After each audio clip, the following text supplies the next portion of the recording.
Eu sou André Castilho e estamos aqui diretamente de Macacos, distrito de Nova Lima, município da Grande Belo Horizonte, capital do excelentíssimo estado de Minas Gerais. Aqui é o acampamento da MPC Brasil, onde todos os anos acontece o Som do Céu, festival de música cristã, com muita arte e cultura cristã de altíssima qualidade. Nós tivemos mais cedo, você vai acompanhar essa entrevista gravada, mas já pode acompanhar no nosso canal do YouTube, também no nosso site rtmbrasil.org.br, além da nossa cobertura especial Sons do Coração, que foi feito no Som do Céu, né, para celebrar a história de 40 anos deste evento tão marcante, tão importante, a respeito do qual eu ouvia falar muito, mas nunca tinha estado presencialmente, a minha primeira vez. Eu quero agradecer desde já a MPC. Infelizmente, a gente teve que enquadrar de um jeito que não apareceu o logo da MPC, mas está aí, em algum cantinho, o logo da MPC Brasil. Muito obrigado, Marcelo. Muito obrigado também ao Glaucio Melo, Daniela Zambuja, o pessoal que tem ajudado a gente. E eu agradeço ao nosso convidado aqui, primeira pessoa que nós vamos entrevistar, que é o Paulo César, do Grupo Logos. E eu vou começar já fazendo o seguinte comentário, Paulo César. Eu sei que para quem tem Jesus como o seu salvador, né? É assim que a gente chama, né? Discípulo de Jesus, seguidor de Jesus, é difícil falar o que eu vou falar. Pega um pouco na gente, um ladinho ali, mas você tem noção de que, de certa forma, você é lendário? Muitas pessoas admiram o seu trabalho. Ele foi marcante, ele foi trilha sonora de muita gente. Foi trilha sonora, por exemplo, de viagens que eu fiz em família. Você tem noção disso? E se você tem, ou se você já ouviu algo assim, qual é o seu, como você se sente? Como você lida com isso? Bom, em primeiro lugar, eu acredito que nem eu e nem ninguém que serve ao Senhor tem essa noção, até porque a Bíblia é muito clara quando mostra que a gente faz a semeadura, mas é o Senhor que faz nascer a semente, que faz brotar, faz a árvore crescer e dar frutos. Então, tudo vem dele e para ele, né? Por isso que a gente não pode ter essa noção. A gente tem noção do quanto trabalha, do quanto semeia, de em quantos lugares vai, em quantas igrejas visita. Isso tudo pode ser medido, né? Mas resultados, Deus é misericordioso, né? E volta e meia ele nos mostra através de correspondências, através de pessoas que nos abraçam e chorando no nosso ombro dizem aquilo que Deus fez, através de uma palavra pregada, através de uma música executada, da gravação ouvida mesmo, né?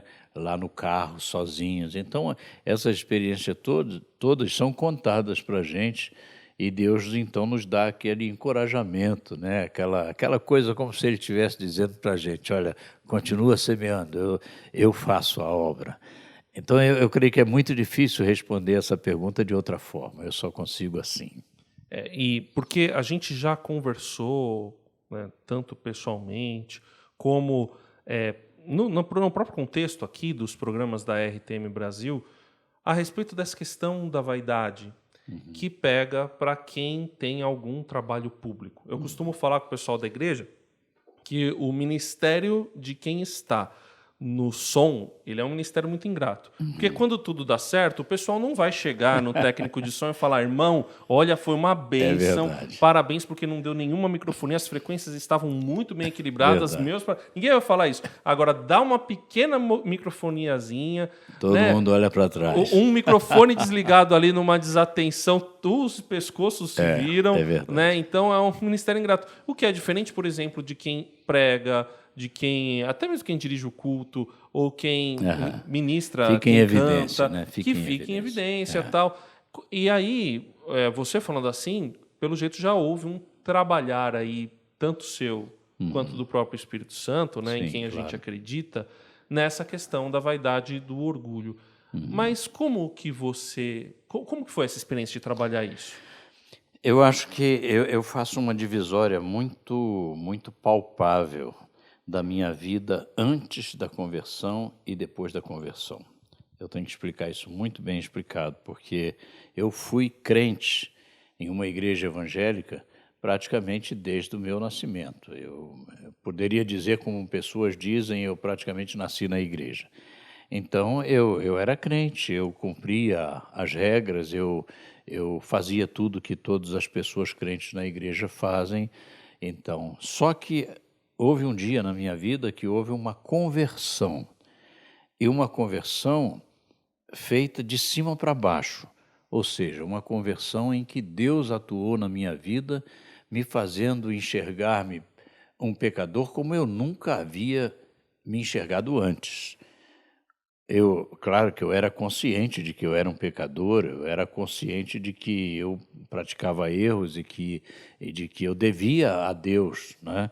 Mas quando o Espírito Santo tocou o meu coração, eu estava no Hospital Central do Exército, no Rio de Janeiro, era militar naquela oportunidade, paraquedista do Exército, e então o Senhor me convenceu dos meus pecados. Foi muito mais do que uma conscientização. Eu costumo dizer que se eu chegar ali na rua e não quero diminuir um bêbado, mas se eu perguntar a um bêbado se ele é um pecador, ele vai dizer, é claro que eu sou, mas quem não é? Todo mundo é pecador. Então há há uma conscientização nesse sentido. Mas o fato de eu ficar desesperado pelo fato de ser um pecador, aí já era uma coisa muito maior. Esse convencimento me fez olhar para Deus e clamar por misericórdia. Senhor, eu pensei que eu estava salvo, então tem misericórdia de mim.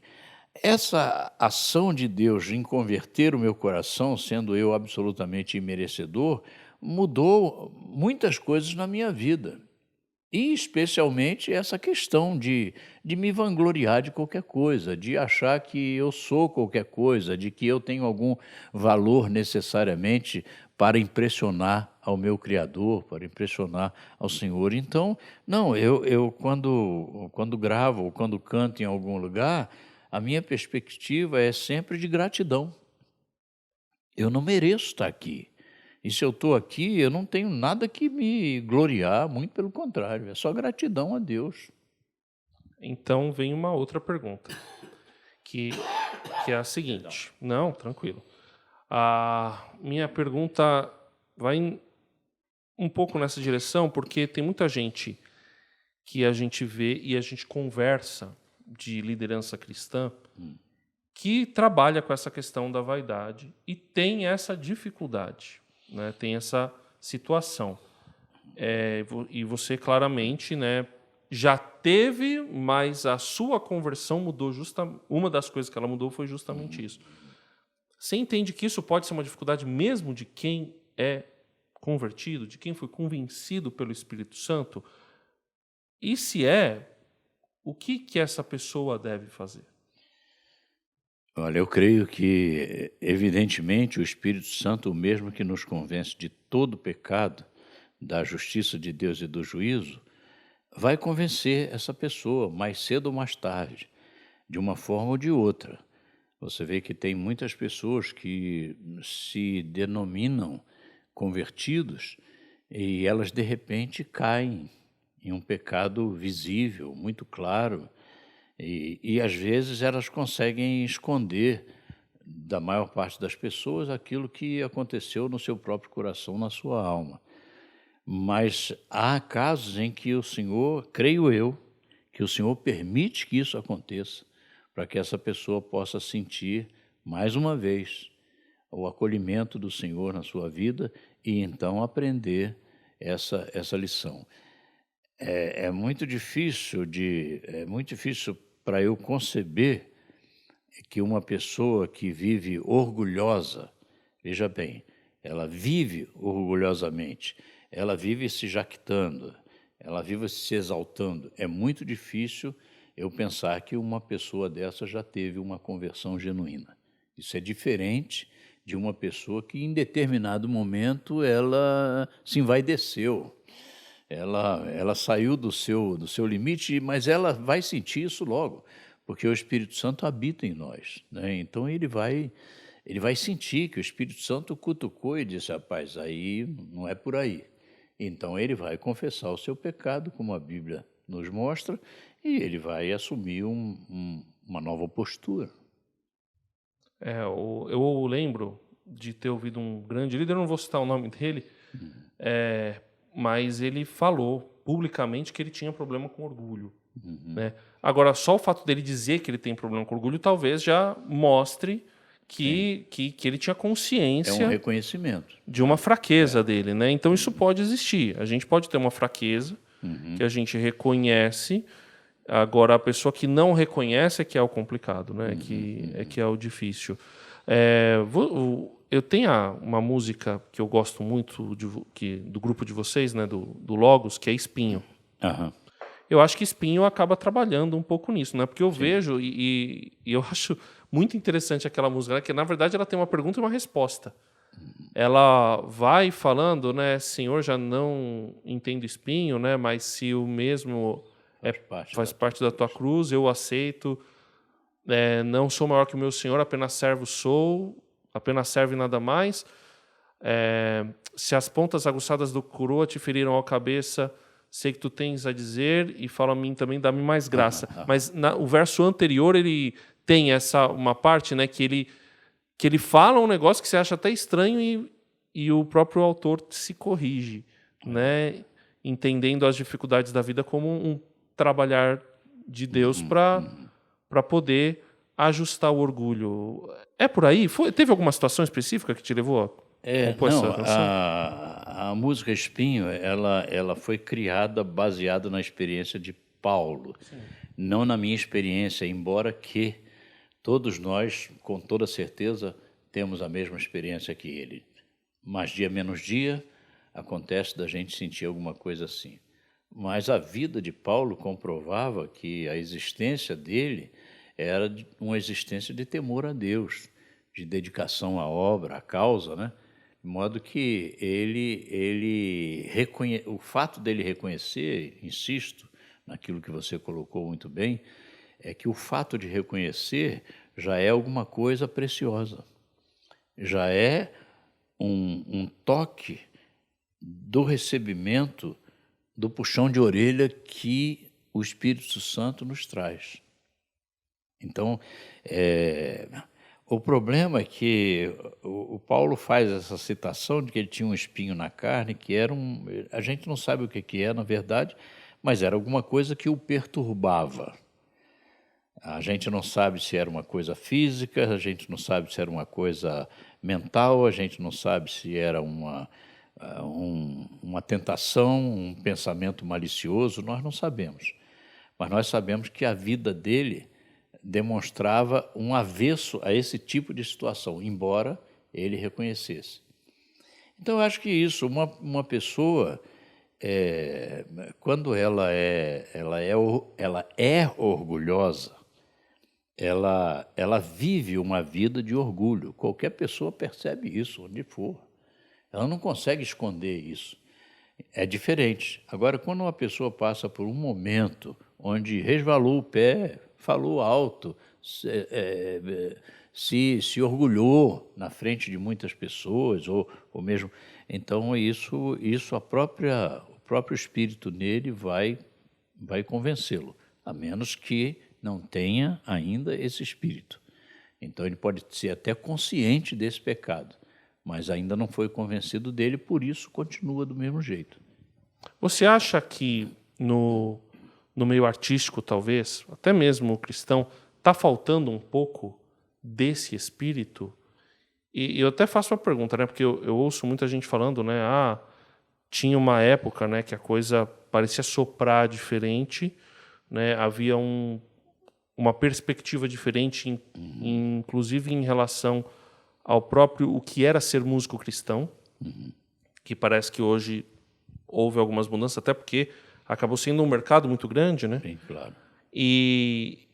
Mas a gente, eu acho que talvez a gente sempre teve problemas, né? Aliás, se a gente for olhar a história, né? É uma repetição de sempre coisa. teve questões, mas está faltando talvez um pouco mais desse espírito na igreja brasileira?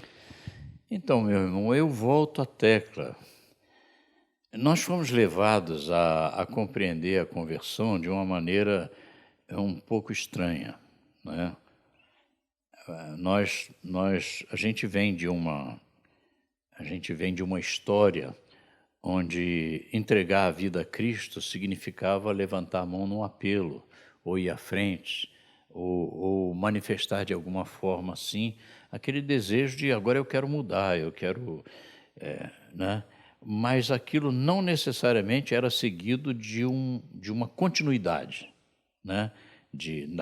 daquela decisão que foi tomada. Muitas vezes a decisão era simplesmente emocional, muitas vezes era uma decisão sem perceber exatamente o que se estava fazendo, quer dizer, uma coisa sem consistência. Eu creio que até daí ficou na cabeça dos cristãos, de uma forma geral, a ideia de dizer, quando eu me converti, e por favor não me entendam mal, mas depois que eu compreendi a questão da conversão real, eu nunca mais usei essa expressão. Eu sempre uso quando o Senhor me converteu. Então, eu sou daqueles que creio que eu estava perdido, não só perdido, que eu estava morto, como Paulo afirma aos Efésios, eu estava morto em meus delitos e pecados, então ele veio e me deu vida. Eu me remeto ao Velho Testamento, lá no começo, quando Adão era um boneco e foi soprado nele o fôlego de vida, né? E ele passou a ser a alma vivente. Pecou, perdeu essa vida eterna, e agora esse homem caído, eu preciso dessa vida eterna que eu não tenho mais, eu perdi. Então o Senhor vem e sopra em mim o fôlego de vida, outra vez. Só que agora ele sopra o fôlego de vida através de Cristo Jesus, do sacrifício dele na cruz e tudo mais. Então ele é que me achou quando eu estava morto, ele é que fez tudo, eu não... Aí a pessoa diz, mas fui eu que fui lá na frente, fui eu que me entreguei, fui eu que levantei a mão, eu que fiz tudo isso. Eu sei que foi, mas quando você foi, você já estava andando. Você já estava andando na fé. Você já tinha sido atingido pela fé. Qualquer decisão, santificação, qualquer coisa que venha a ser feito, ela só acontece depois que esse homem foi regenerado. Aí ele toma decisões, aí ele é santificado, aí ele vai. Então, eu creio que esse fato da conversão, ele é muito mais abrangente do que simplesmente um ato que acontece em uma esfera da vida. Não é, ele é fundamental para a vida inteira, muda tudo, tudo. Realmente, quando a gente tem o toque, né, a experiência com Deus, né, a gente tem um programa na rádio que é o 180 graus, a virada da sua vida.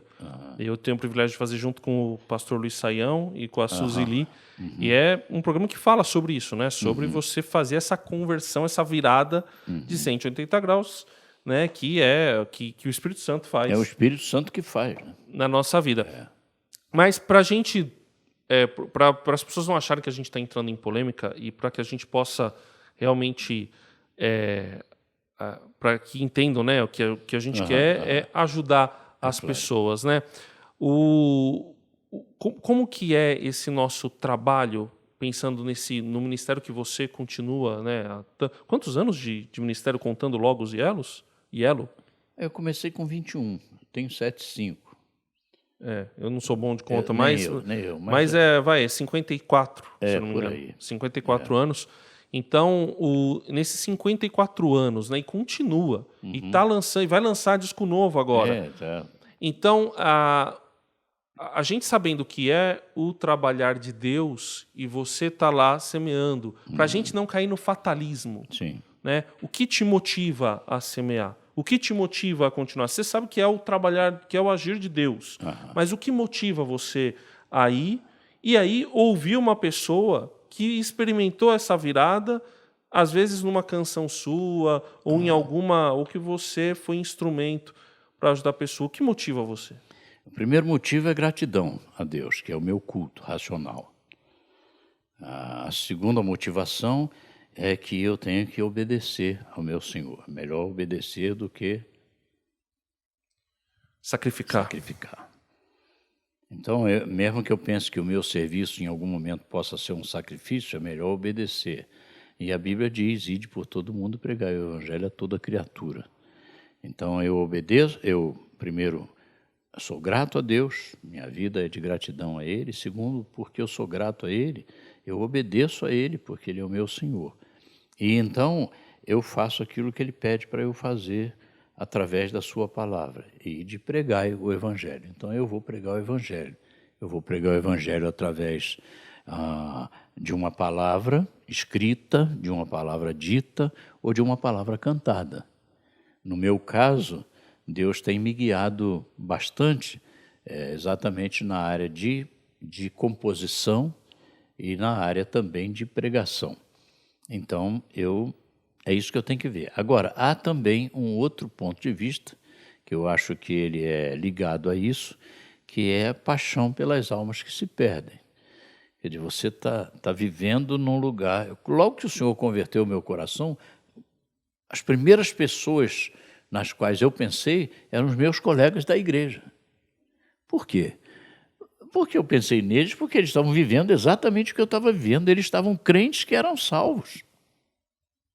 E quem sabe não fossem salvos ainda, porque estavam vivenciando o mesmo evangelho que eu. Então eu percebi, puxa, Senhor, me prepara para eu dizer para eles essas verdades, porque eu estava enganado. E pensando bem, o inimigo que trabalha contra nossas almas, ele, quando alguém está lá dentro da igreja e está enganado dentro da igreja, ele simplesmente vai dizer, ele é esperto, ele vai dizer, não, lá não precisa mexer, deixa do jeito que está. Eles já estão enganados o suficiente. Então, essas coisas são muito importantes nessa questão, né, de gratidão, obediência ao Senhor e amor pelas almas que se perdem. Essas coisas estão fundidas aí nessa conversão.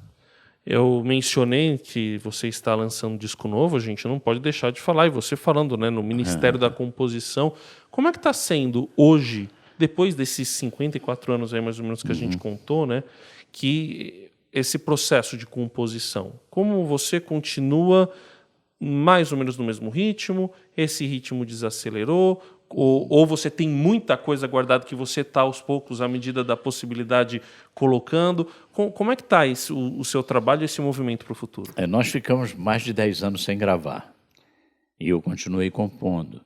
Então essas músicas foram... E quando eu gravava, eu já tinha várias músicas que não eram gravadas, mas que estavam arquivadas. Então depois desses 10 anos, o Senhor puxou minha orelha.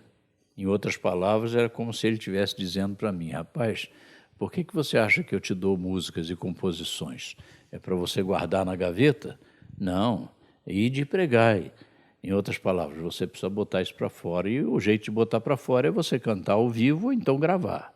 E digo mais, a gravação é uma coisa tremenda, tremenda, tremenda. Por quê? Porque a gravação, ela, além de ser ouvida no carro pelo produto físico, ela pode ser ouvida no carro através das plataformas, que esse é um outro assunto, e ela também pode ser ouvida via rádio, sim, via televisão, sim, tem várias maneiras. Então, é uma maneira tremenda de pregar. Por isso eu fui convencido por Deus a gravar. Tanto é que eu já fiz 3 gravações ao mesmo tempo. Eu só fiz isso uma vez na vida. E agora, diante de todas as dificuldades que a gente tem, eu já gravei 3 álbuns, porque tinha muita música. Então, cada álbum são 10 músicas. Então, eu separei de todas que eu tenho ainda guardadas, eu separei 33 e arranjamos essas 33 e tal. Aí separamos dessas 33, 30, e elas estão aí. Mas eu tenho várias outras composições já feitas e continuo compondo, sim. Às vezes eu não componho tudo, porque depende do lugar, depende da situação, né? Às vezes eu estou no carro ali e vem um pensamento, então eu encosto o carro ali no coisa e gravo a coisa, né? Às vezes estou no avião, enfim. Você acorda de madrugada com uma ideia? Já aconteceu. Não é comum, eu durmo muito bem. Que bom! Não é comum que isso aconteça, mas é comum que eu seja alvejado por pensamentos, né? Por ideias. Muito, por exemplo, quando eu leio a própria Escritura, né, ou quando eu leio alguma coisa, ou quando eu sinto a situação de alguém, é impressionante. Eu fico pensando que, para mim, a letra de uma música, ela é uma mensagem específica. Por isso, se você me perguntar Qual é a sua música predileta? Eu não tenho. Eu não tenho, porque são mensagens. Não há predileção por mensagem. Mensagem é Deus que dá, todas são importantes. Cada uma se aplica numa circunstância e numa ocasião. Então, eu não tenho. Mas eu tenho sim, eu continuo compondo, né, de uma forma ou de outra, um pensamento guardado, ou já musicado ou não. Hoje, com o advento do celular, fica muito mais fácil também você fazer isso. Você vai lançar todas as 30 músicas nas plataformas digitais? Não, eu não vou lançar em plataformas digitais. Não vai? Não por enquanto. Por quê? Deixa eu tomar um tempinho aí, Claro, porque por eu favor. quero conversar com meus amigos músicos sobre isso. A questão da plataforma, para a gente, foi uma agressão. Quando eu digo para a gente músico, foi uma agressão, tanto para o músico evangélico quanto para o músico secular. Há entrevistas que são feitas lá fora com músicos seculares em que eles reconhecem isso, que eu já reconheço há muito tempo. É uma injustiça o que as plataformas estão fazendo com os músicos hoje. Primeiro porque eles não perguntam a você quanto vale o seu trabalho. Eles dizem, se você quer brincar, brinca, coloca a sua música. Acontece que, às vezes, você não coloca a sua música, outra pessoa coloca. E tem, por exemplo, você recebe uma coisa tão ínfima, tão ínfima, tão ínfima, que você não tem condição de fazer uma produção com aquilo que recebe. Diferente de quando você fazia um produto físico que você vendia e com poucos meses você já retirava aquele dinheiro que investiu e agora você tinha outro para poder fazer uma nova tiragem ou até uma nova gravação. Hoje, se você esperar nas plataformas, isso é impossível. Não há a menor chance de fazer isso. Só para você ter uma ideia, o meu sustento, a maior parte do meu sustento, pasme, vem por direitos de execução de minhas músicas, sabe onde? Não é nas plataformas, não, é no rádio. É sim. Eu sempre brinco com as pessoas e digo, eu não sou um Roberto Carlos, mas eu criei minha família todinho, tenho tudo que eu preciso, vivo humildemente, mas tenho tudo que preciso. Por quê? Por causa das minhas músicas que são tocadas no rádio. Olha isso. No rádio. Então, para você ter uma ideia. Agora, na plataforma, mas nem falar. Então, eu quero conscientizar as pessoas, peço até licença para isso. Claro, por favor. Eu quero conscientizar você que é um irmão em Cristo Jesus, pensa comigo. Se você pega a nossa música de graça, você acha que isso é justo? Você faz isso no supermercado? Você pega um saco de batata e sai correndo dizendo que é seu? Não, você não faz isso. Mas por que estão fazendo isso com a nossa música? Que a gente gastou muito dinheiro para fazer uma coisa de absoluta qualidade. Aí você vai e você ouve quantas vezes quiser e não paga absolutamente nada. Eu pergunto a você, e quem paga isso? É justo? Não, não é justo. Então eu preciso conscientizar você que é um irmão em Cristo Jesus.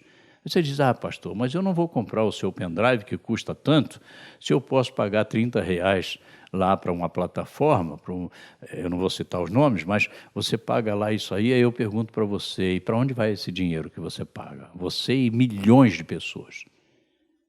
Eu sei qual é a sua resposta vai ser, não sei. Eu sei. Vai para o bolso de bilionários, que não tem nada a ver com a fé, não tem nada a ver com missão, não tem nada a ver com nada disso de quem serve ao Senhor. Mas se você comprar o meu pendrive, do João Alexandre, do Guilherme Kerr, de outros lá, do Nelson Bomico, de tantos outros que gravam aí, cara, isso dá muito trabalho para fazer, isso custa muito dinheiro. Mas saiba de uma coisa, se você comprar esse material, você está pagando mais do que na plataforma. Mas você está botando no lugar certo o dinheiro que Deus lhe deu. É, a palavra de alguém que vive disso, né? De alguém que está fazendo, está trabalhando. A gente tem a palavrinha, né? Labutando, né? Porque está na labuta mesmo, né? É uma labuta, esforço danado, né? É que o pessoal não tem noção o que é você mixar uma música. Vou começar antes da mixagem. Primeiro, o que é compor uma música? Dá trabalho compor. Dá trabalho compor porque você tem que... o maior... Não tenha dúvidas que o maior crítico com a composição é o próprio autor. Claro. É o próprio seja o músico letrista, né? Depois aí você faz o arranjo, escreve o arranjo. Tudo pago. Aí vai para o estúdio para gravar. Gravar é um trabalho árduo, né? É comum o pessoal falar em entrei no estúdio de manhã e sair à noite, nem à via noite, de madrugada. nem viu o sol se pôr. Ou às vezes não vê o sol raiar. E aí depois fazia o trabalho de mixagem, né? A pós-produção e a masterização daquele trabalho. Então é algo a gente que conhece, e olha que eu nem conheço tanto de estúdio, quer dizer, eu sei de rádio, mas estúdio aí que é outra coisa. Dá bastante trabalho de fazer. Então, realmente, a gente tem que valorizar o trabalho do artista, né? A quem honra, honra, né? Digno é o trabalhador do seu salário, do seu sustento, né? E então fica aí essa mensagem. Eles estão. Eu ia até perguntar qual é o meio físico que você está vendendo, né? Porque CD, infelizmente, é algo que não está sendo reproduzido. Eu tenho certeza que é o seguinte, isso eu creio que há um conchavo naturalmente comercial entre as plataformas, a indústria automobilística, evidentemente, e há também aquela questão do que é novo, né? E que a gente não pode lutar contra isso, né? Eu não sou contra o novo, eu sou contra a injustiça. Eu acho que a plataforma devia pagar para o músico, se as pessoas vão fazer uma inscrição e vão ouvir pela plataforma, essa plataforma devia pagar ao músico aquilo que ele merece, para ele continuar produzindo, senão ele não continua, não tem jeito. Então, quem continua ganhando? Quem continua ganhando o tempo todo com aquilo que já está pronto? Nossos trabalhos estão todos na plataforma, porque ou eu ponho lá, ou eu fico fora de lá. Então, eu ponho lá. Mas, se eu for esperar o resultado da plataforma para eu fazer uma nova produção, eu não vou fazer nunca, porque é 0,00000. Eu estava conversando com um advogado que trata dessa área, eu fiquei assustado. Ele disse, não, Paulo, não é isso que você está pensando, não. É muito menos do que isso. Então, quer dizer, eu fiquei abismado, né, numa entrevista que eu dei para uma pessoa assim. Então, eu tenho vendido pendrive. Por quê? Hoje você pode fazer disco. Você viu que a própria MPC fez um comemorativo, um LP comemorativo. Tem fábricas que podem fazer. Só que é uma coisa assim, quase que alegórica, né? Porque é um mercado muito pequeno. É um mercado muito pequeno, as pessoas vão usar. E você não pode. Se você pensar em mercado, eu não sou mercadejante da palavra. Mas se você compra um negócio por 10, você tem que trazer de volta esses 10, porque senão você não faz o próximo, não é verdade? Então, o que eu estou fazendo? Eu podia fazer CD também, até meu filho pediu, meu filho foi o nosso produtor, é o nosso produtor, e ele disse, pai, vamos fazer uma pequena tiragem de CD, porque tem muita gente que tem coletânea, então a pessoa, mesmo que não vá usar o CD, mas ela guarda, né, e tal. Mas aí a gente foi fazer e estava com falta de produto, como é que chama? Matéria-prima. Então não podemos fazer. Aí eu fiz o pendrive. O pendrive hoje, por exemplo, meu carro não é um carro velho, mas ele tem porta-pendrive, tem porta-CD, tem tudo. Os carros mais modernos não têm. Mas, de qualquer maneira, você tem possibilidades mil de ouvir esse material no computador, em vários outros lugares. E também porque é o seguinte, se eu não fizer isso, eu não tenho sobrevivência no meu trabalho. Eu trouxe aqui para os eventos, eu tenho que trazer esse material físico. Aí eu só tenho um concorrente desse material físico. Qual é? É a plataforma. Só que na plataforma eu morro. E no produto físico eu sobrevivo, porque é aquele que vai me dar o recurso para eu poder duplicar, para eu poder fabricar um novo trabalho, coisa assim. Não sendo assim, todo mundo amarra a chuteira. Quer dizer, aí você me diz, mas como é que os músicos sobrevivem? Sobrevivem se ele fizer show. Mas eu não faço show. Então, se ele fizer show, ele vai conseguir um dinheirinho, né, coisa assim. Mas, via de regra, ele nem vai aplicar nisso. Você pode procurar todo músico evangélico, hoje eu estou generalizando, mas a maior parte dos músicos evangélicos hoje estão fazendo o quê? Ele faz um single e coloca na plataforma. Ele faz outro single e coloca na plataforma. Ele vai colocando música aqui e música ali. Muitas vezes nem precisa de estúdio. Ele vai lá, faz com teclado, faz tudo o que tem que fazer. Por quê? Porque ele não tem recurso para fazer. Não é que ele não queira fazer o melhor, É que ele não tem outro jeito. Então, eu tenho que conscientizar as pessoas, especialmente meus irmãos em Cristo Jesus, a botar a mão na cabeça e pensar a respeito disso, né? Porque é legal.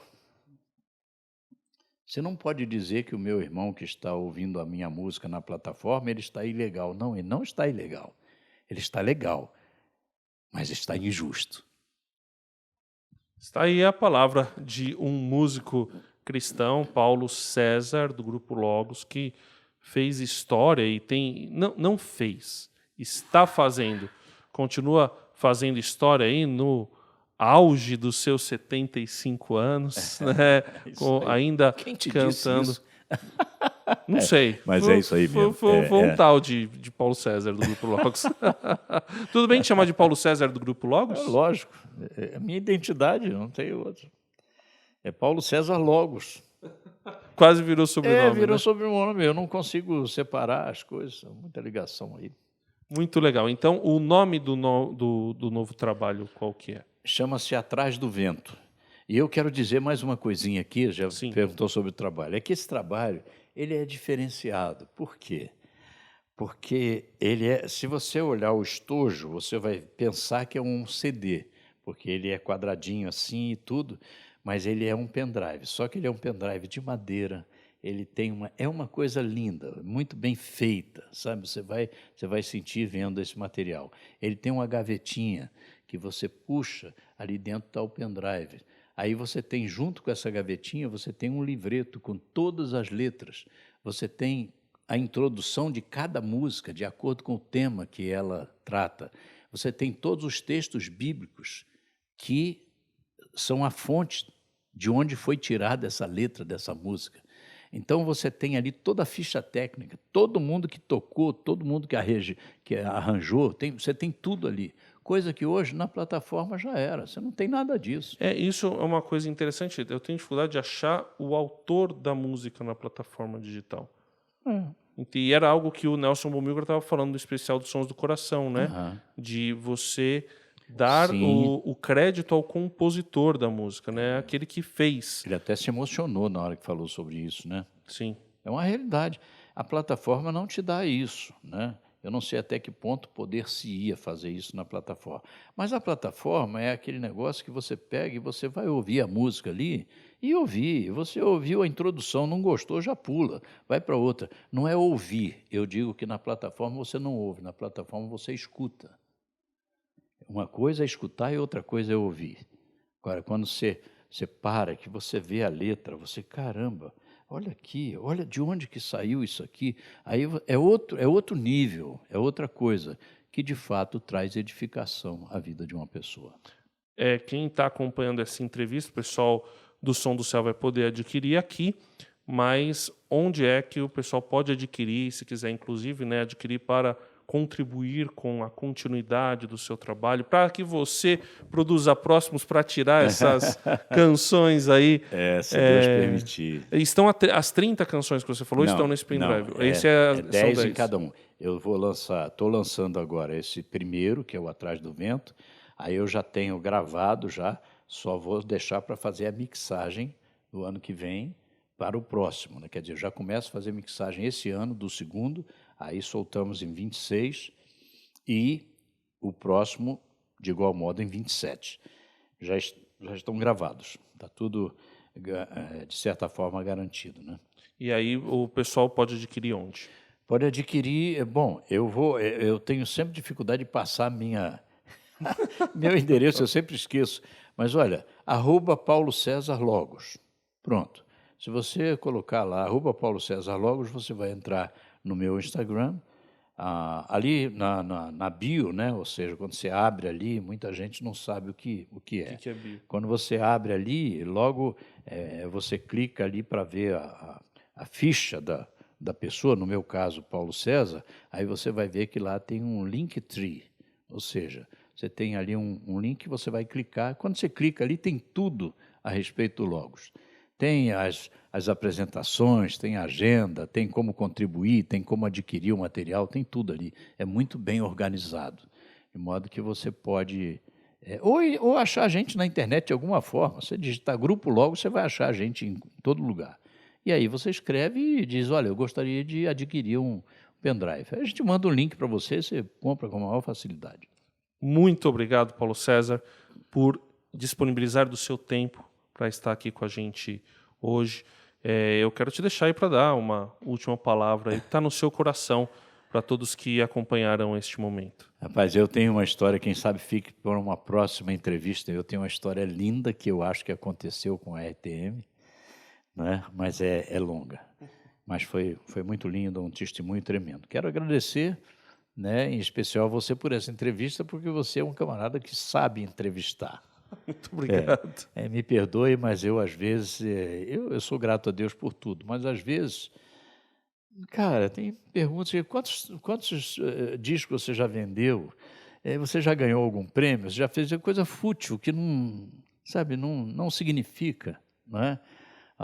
Mas a sua entrevista foi muito plausível, foi muito pensada, organizada, e dá a possibilidade da gente responder aquilo que foi perguntado, né? Então, parabéns à RTM, parabéns a você, e parabéns também ao nosso técnico ali, né, que está filmando. Eu poucas vezes olhei para lá, para o nosso querido telespectador.